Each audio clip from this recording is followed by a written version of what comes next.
வணக்கம். நான் உங்கள் பயில் சிங்காரவேலு பாரதி. மீண்டும் ஒரு காணொலியில் சந்திப்பதில் மகிழ்ச்சி அடைகிறேன். இந்த தேவையில்லாத எவனை கடைகிட்டு போட்டு எவன் காசு இது பண்ண நம்மளுக்கு என்ன அப்படின்னு விட்டுட்டு என்னோடய ஒரிஜினாலிட்டி வீடியோ பாருங்கள். அதாவது என்னை வந்து சாமியாருன்னு சித்தரிச்சானுங்க, சித்தரிச்சானுங்க. ஏன்னா அவங்க வாய்க்கு வந்ததெல்லாம் பேசினானுங்க, எல்லாம் பண்ணானுங்க. என்ன என்னுடைய ஒரிஜினாலிட்டி என்னன்றது வந்து என் கூட இருக்கிறவங்களுக்கு தான் தெரியும். என்ன நான் வந்து ஒரு சராசரி வாழ்க்கை வாழ்கிற ஒரு சாதாரண மனிதன் தான். பெருசாக சொல்லிக்கிற அளவுக்கு வந்து எனக்கு வந்து சொந்தமாக வீடு அந்த மாதிரிலாம் கூட எதுவும் கிடையாது. அதுக்காக வந்து கோயிலாக போய் பார்த்து சாப்பிட்ற அளவுக்கு கடவுளை நினச்சிருக்கல. நான் வந்து செய்யக்கூடிய தான தர்மம் வந்து வெளிச்சு போட்டு காட்டுறான்னு கிடையாது. நான் ஒரு ட்ரஸ்ட்டுன்னு நினச்சிக்கிறேன். என்ன செய்தன்ற ஒரு கேள்வி வரும். அதுக்காக வந்து ஒரு சில ஆதாரங்களுக்காக ஒரு சில புகைப்படங்கள் எடுத்து வச்சுருப்பேன். இது வந்து ஒரு சில புகைப்படங்கள் நாங்கள் எடுத்து வைப்போம். ட்ரஸ்ட்டுன்னும் போது என்ன செய்தன்ற ஒரு கேள்வி வரும் இல்லைங்களா? அதுக்காக வேண்டி ஆதாரத்துக்காக சில படங்கள் வச்சுருக்கேன். இதை வெளிச்சம் போட்டு ஊருக்கெல்லாம் காட்டி எல்லாம் பண்ணணுன்ற அவசியம் வந்து எனக்கு ஏற்பட்டது இல்லை. சமீபத்தில் ஏற்பட்டுருச்சு. நேற்று வந்து பார்த்திங்கன்னா எங்கள் மாற்றுத்திறனாளிகள் போராட்டம் எங்கள் மாநில பொதுச் செயலாளர் திரு ஜான்சி அவர்கள் தலைமையில் வந்து தமிழகம் முழுவதும் மாவட்ட ஆட்சியர் அலுவலகம் முன்னால் நடந்தது. சிறப்பாக நடந்தது. சில முடிவுகள் எட்டப்படலை. மீண்டும் போராட்டம் ஒரு முறை வரும். அது இந்தாட்டி வந்து பார்த்திங்கன்னா தலைமைச் செயலகத்தை வந்து முற்றுகையிடுவதார்கள் தமிழ்நாட்டில் இருக்கிற அனைத்து மாற்றுத்திறனாளிகளும் ஒன்று சேர்ந்து நேற்று அதுதான் வந்து கூட்டத்தில் வந்து கடைசியாக முடிவெடுத்தது. இது இருக்கட்டும். என்னோடய பாட்டில் வந்து என்னோடய லைஃப் வந்து அது ஒரு பாட்டு. மாற்றுத்திறனாளிகள் சங்கம், மாற்றுத்திறனாளிகள் நலத்திட்ட உதவிகள், மாற்றுத்திறனாளி உதவி செய்கிறது, அது ஒரு பாட்டு. அது ஒரு இது வச்சுங்க. இதில் வந்து இந்த மாற்றுத்திறனாளிகளுக்கு உதவி செய்கிறதுல வந்து நான் வந்து கட்சியோ ஜாதி மதம் அந்த மாதிரி எந்த வித்தியாசமும் பார்க்கறது கிடையாது. நான் என்கிட்ட வர மாற்றுத்திறனாளிகள் சங்கங்கள் எல்லாருக்கிட்டையுமே நான் ஒரே வார்த்தை சொல்லிடுறது தான், எனக்கு வந்து அரசியல் சாயம் பூசாதீங்க, அரசியல் வரணும் பூசாதீங்க. ஏன்னா நான் வந்து 10 பேருக்கு உதவி செய்கிற நபர் வந்து எல்லா கட்சிக்காரங்களும் வருவாங்க. எல்லாத்துக்கும் வயிறுன்றது ஒன்று தான், கஷ்டன்றது ஒன்று தான். அதனால் வந்து யாரையும் வந்து ஒதுக்காதீங்க. ஆண் பெண் திருநங்கைகள் மற்றும் மாற்றுத்திறனாளிகள், அதிமுககாரன், திமுககாரன், பிஜேபிக்காரன், காங்கிரஸ்காரன், நான் எல்லாருமே மாற்றுத்திறனாளிகள்னு வரும்போது மாற்றுத்திறனாளிகள் தான். அவங்களோட சிரமங்கள் தான். அவங்களுக்கு வந்து அந்த தலைவர்கள் பிடிச்சிருக்குது. அவங்க பின்னாடி போகிறாங்க.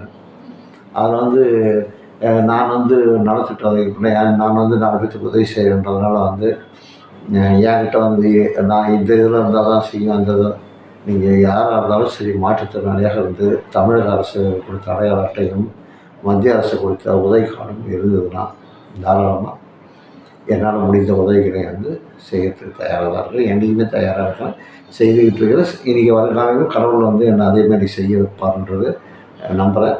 எல்லாம் அந்த என்னை படைத்த அந்த ஈஸ்வரன் கையில் இருக்குது. அந்த ஆண்டவர் தான் என்னை வந்து இன்றைக்கி அந்த கடவுள் அது முக்கண்ணன் தான் வந்து இன்றைக்கி வரைக்கும் எனக்கு நடக்கக்கூடிய நல்லது கெட்டதுகள், என்னுடைய அவதூறுகள், என்னை பற்றி அவதூறு பேசுகிறது, நல்லது பேசுகிறது எல்லாமே அவனுக்கு தான் போய் சேரும். நான் வந்து இதில் வந்து நான் பெருமைப்பட்டுக்கல. நான் கொடுக்கறது கூட வந்து அவன் கொடுக்கலன்னா என்னால் 4 பேருக்கு கொடுக்க முடியாது. என்ன அவன் எனக்கு கொடுக்குறான், நான் 4 பேருக்கு கொடுக்குறேன். அவன் நிறுத்திட்டானா என்னாலேயும் முடியாது. என்ன அது வந்து இயற்கைன்னு வச்சுக்கிறவங்க இயற்கைன்னு வச்சுக்கிங்க. கடவுளை நம்பாதவங்க. நான் கடவுளை நம்புகிறேன், அதனால் ஈஸ்வரன் கொடுக்குறான்னு சொல்கிறேன். நான் என்னை படைத்த அந்த ஈஸ்வரன் கொடுக்குறதுனால நான் கொடுக்குறேன்னு சொல்கிறேன். கிறிஸ்டினாக இருந்தால் கர்த்தர் கொடுக்குறாருன்னு நினச்சிங்க, முஸ்லீமாக இருந்தால் அல்லாஹ் கொடுக்குறாருன்னு நினச்சிங்க. என்னோடய ரிங்டன் நான் வந்து சுத்தமான சித்தர்கள் வழிபாட்டில் இருக்கிறேன். மீண்டும் சொல்லிக்கிறேன், சித்தர்கள் வழிபாட்டில் தான் இருக்கிறேன். நான் என்னை என்றைக்குமே சித்தர்னு சொல்லிக்கிட்டு இருக்கேன்.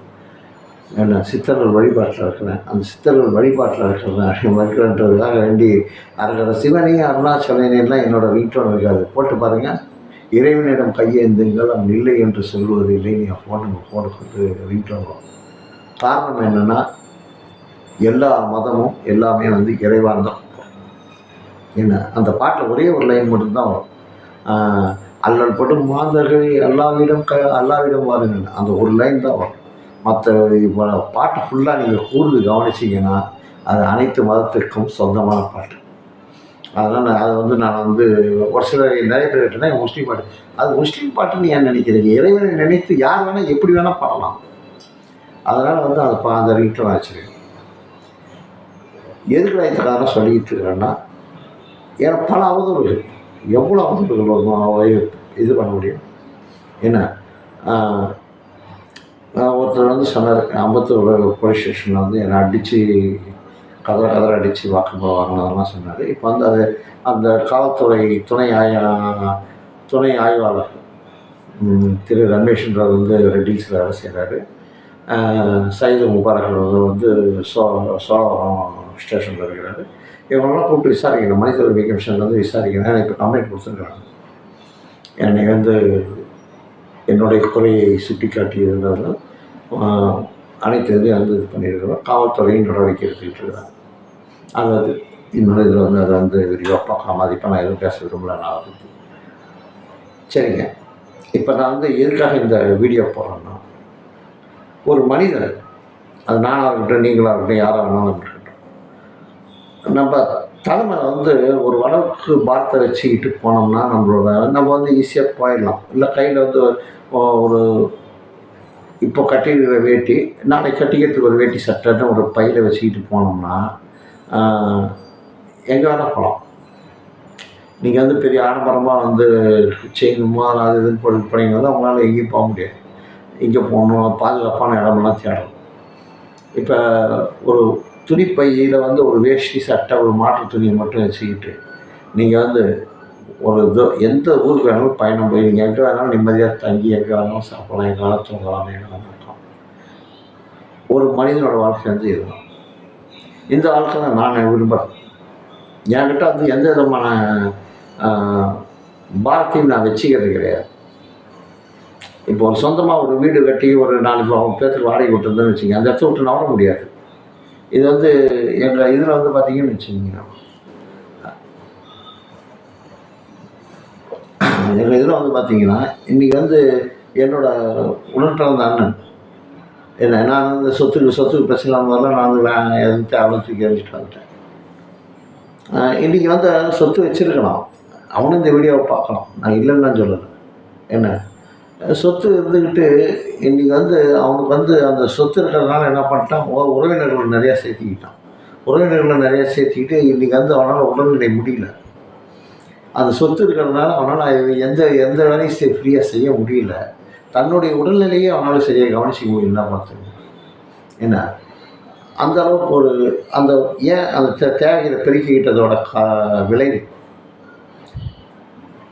மக்கள் வந்து எல்லாத்துக்குமே சொல்கிறேன் நான். அதாவது வந்து நீ பெரிய பணக்காரனாக இருங்க, அம்பானியாக இருங்க, அதானியாக இருங்க, என்ன ஒன்றுமே இல்லாத சாலையோரத்தில் வந்து ஒரு ஃப்ளக்ஸு ஷீட்டை போட்டு படுத்துக்கிட்டு இருக்கிற ஒரு மனிதனாக இருங்க. உங்கள் எல்லாத்துக்கும் நான் சொல்கிறது வந்து வந்து நம்ம மெயினாக பராமரிக்க வேண்டியது வந்து ஆரோக்கியம், உடல் ஆரோக்கியம். இந்த உடல் ஆரோக்கியம்ன்றது மிக மிக முக்கியமான ஒரு விஷயம்.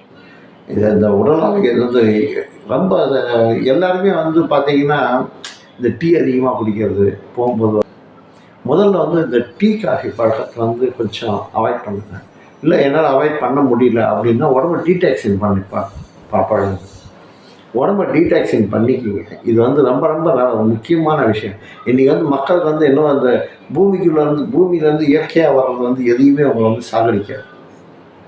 இந்த சாகடிக்கிறது வந்து நீங்கள் அது சாகடிக்குமா அடிக்காதான்னு தெரிஞ்சுக்கிட்டிங்கன்னா, இல்லை உங்கள் உடலுக்கு ஒத்துக்குமா ஒத்துக்காதான்னு தெரிஞ்சுக்க ஒரு தாவர வகை, அது எந்த தாவரமாக இருக்கட்டும், அந்த தாவர வகை வந்து உங்களை கொல்லுமா கொல்லாதா அப்படின்னு நீங்கள் வந்து ஒரு டெஸ்ட் பண்ணி பார்க்கணுன்னு வச்சுக்கிங்களேன். ஒரு ஆடு இல்லை ஒரு மாடை கொடுங்க, அது மூது பார்த்து அதை சாப்பிட்ணுன்னா அதை நம்மளே சாப்பிடணும்.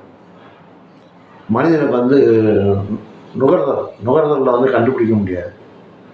நம்மளுக்கு நல்லா வாசனை கமக்கம்னு வந்ததுன்னு வச்சுங்க, அப்படி சில்லி சிக்கன் போட்டு தூவி அப்படி சில்லி சிக்கனா என்னது கிரில் சிக்கன், அப்புறம் இன்னும் பெப்பர் சிக்கன், ஜிஞ்சர் சிக்கன், போன சிக்கன், அந்த சிக்கன் என்னென்ன அந்த வாசனையை பார்த்தோன்னா நம்மளுக்கு போய் சாப்பிடணும்னு தோணும்.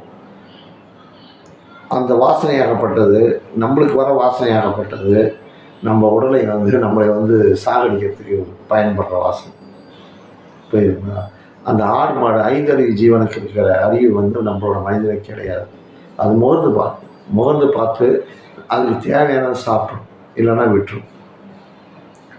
அப்போ அதை வந்து மனிதன் நம்மளும் சாப்பிடக்கூடாது.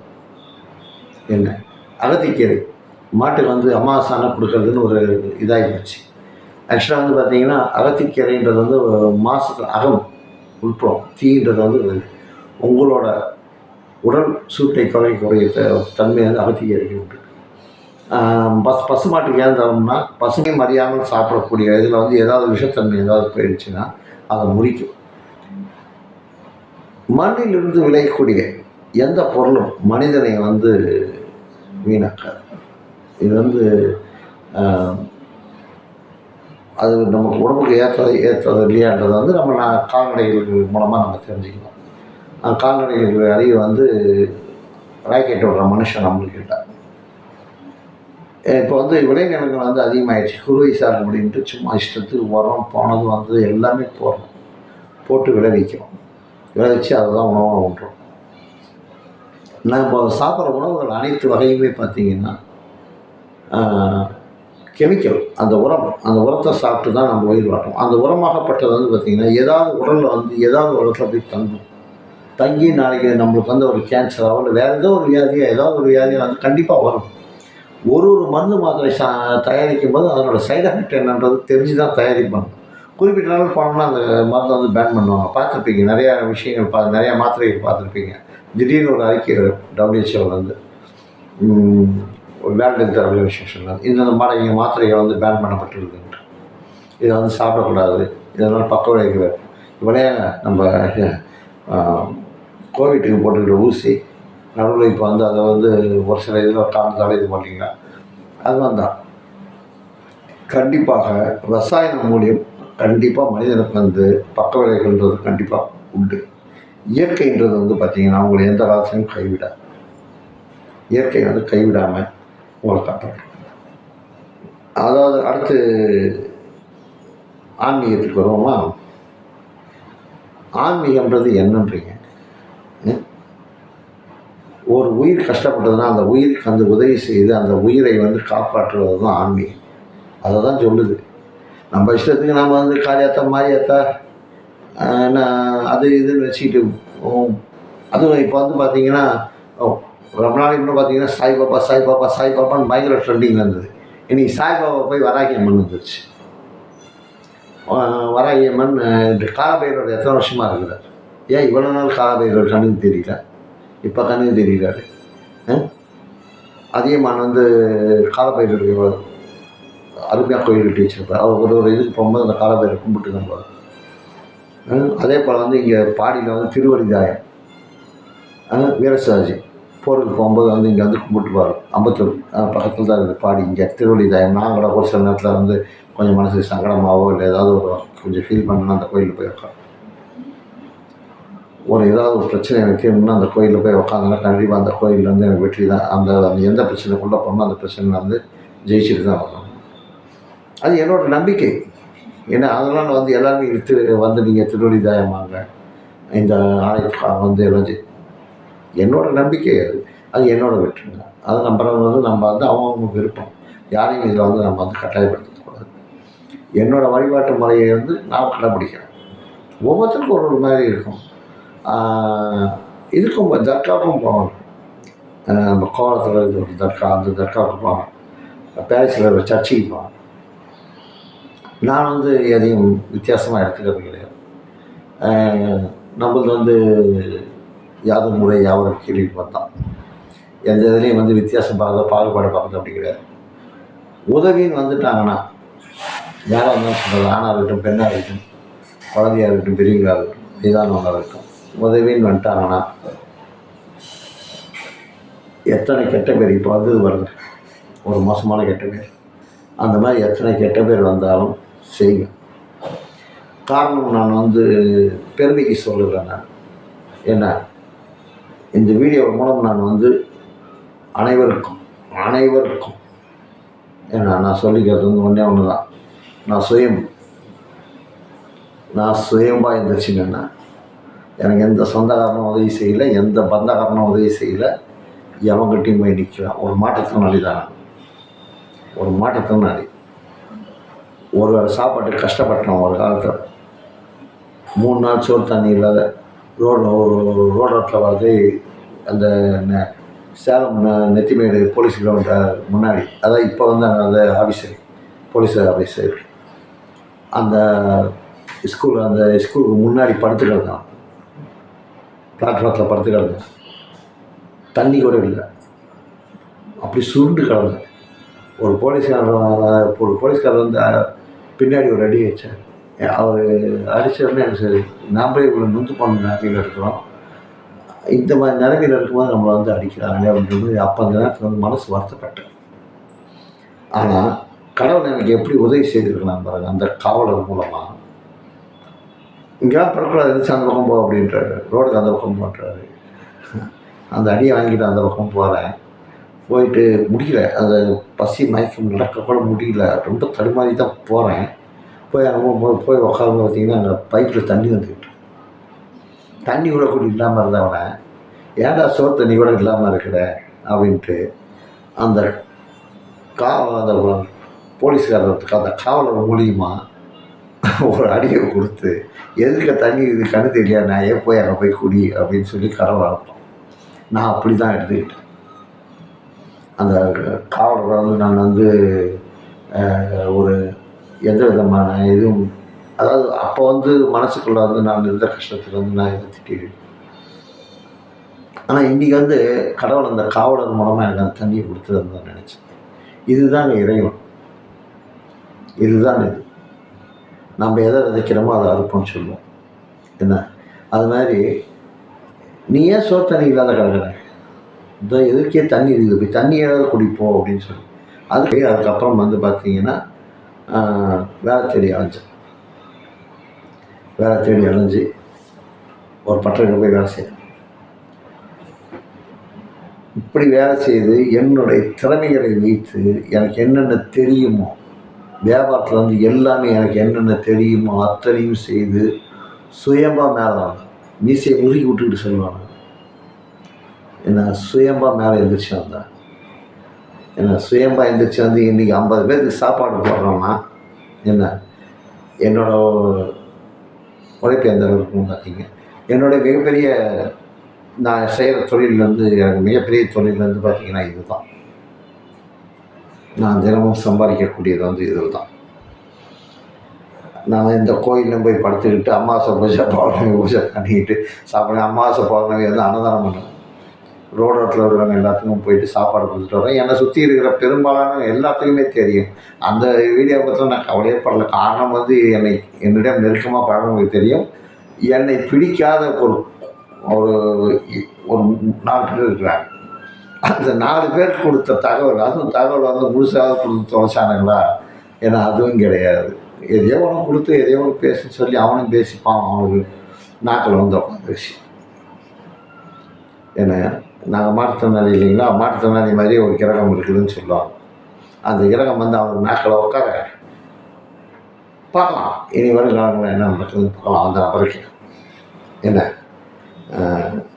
நடக்கும், கண்டிப்பாக நடக்கும். ஏன்னா இது வந்து இந்த நபரை வந்து அப்படியே விட்டுட்டோம்னா இது வந்து ஒரு முன்னுதாரணமாக எடுத்துக்குவாங்க. எல்லோரும் முன்னுதாரணமாக எடுத்துக்கிட்டு அதுக்கப்புறம் வந்து எங்கள் மாற்றுத்திறனாளிகளை வந்து கேவலப்படுத்த ஆரம்பிப்பாங்க.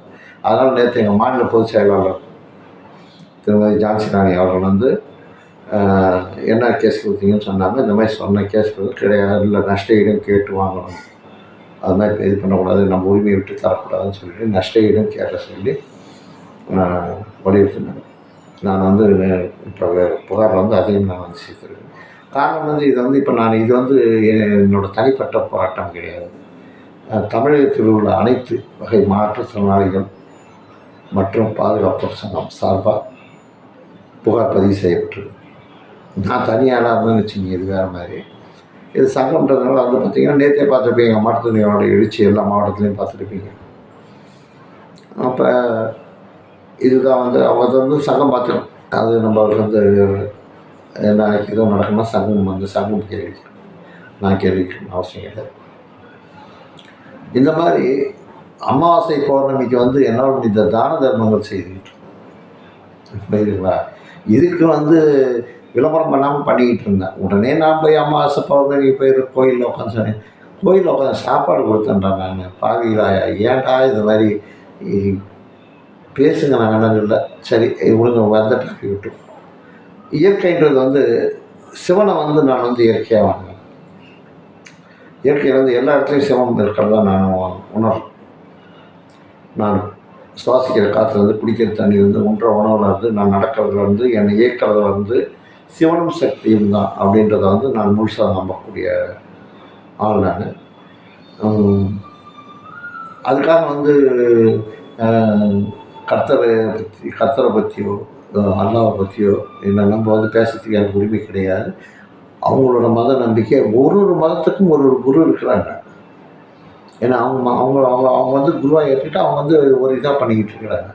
நம்ம மதத்தில் தான் வந்து பித்தலாட்டம், ஏமாத்துறது, என்ன திருநூறை பூசிக்கிறது, உடம்பு பூராவும் ஒரு காவியை கட்டிக்கிட்டு ருத்ராட்சத்தை போட்டுக்கிட்டு சாமியார்னு சொல்லிக்கிட்டு கடைசியில் என்ன மாதிரி வெள்ளையாக தாடி வச்சுக்கிட்டு திருநூறு பூசினவனை வந்து சாமியார் ஆக்கிடுவீங்க, சித்தர் ஆக்கிடுவீங்க. உங்கள் சௌரியத்துக்கு ஆக்கிட்டு உங்கள் சௌரியத்துக்கு பேசுவீங்க.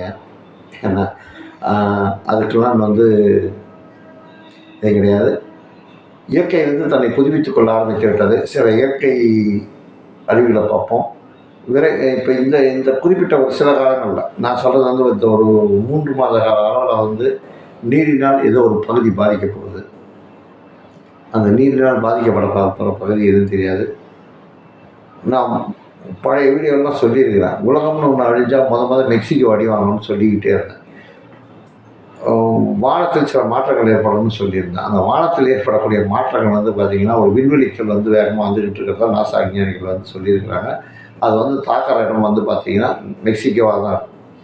மெக்சிகோவை சுற்றி உள்ள குறைந்தபட்சம் என்னோடய கணக்குப்படி பார்த்திங்கன்னா ஒரு 100 கிலோமீட்டர் வரைக்கும் வந்து காலியாகிடும்னு நினைக்கிறேன். ஏன்னா அந்த கல்லோட விட்டம், அகலம், இது எல்லாத்தையும் வந்து கணக்கு போட்டவங்க சொல்லியிருக்கிறாங்க. குறைஞ்சபட்சம் ஒரு 100 கிலோமீட்ரு, இல்லைன்னா கூட ரொம்ப ரொம்ப ரொம்ப கம்மியாக பார்த்தோம்னா கூட ஒரு 60லேருந்து ஒரு 80 கிலோமீட்டருக்குள்ளே அழியறதுக்கான வாய்ப்புகள் உண்டுன்னு கூறிக்கிட்டு இந்த காலநிலையிலிருந்து விடைபெறுகிறேன். நன்றி, வணக்கம். நான் உங்களுக்கு பேசிக்க விரும்புகிறேன். மீண்டும் இது மாதிரி ஒரு காணொலியில் சந்திக்கிறேன்.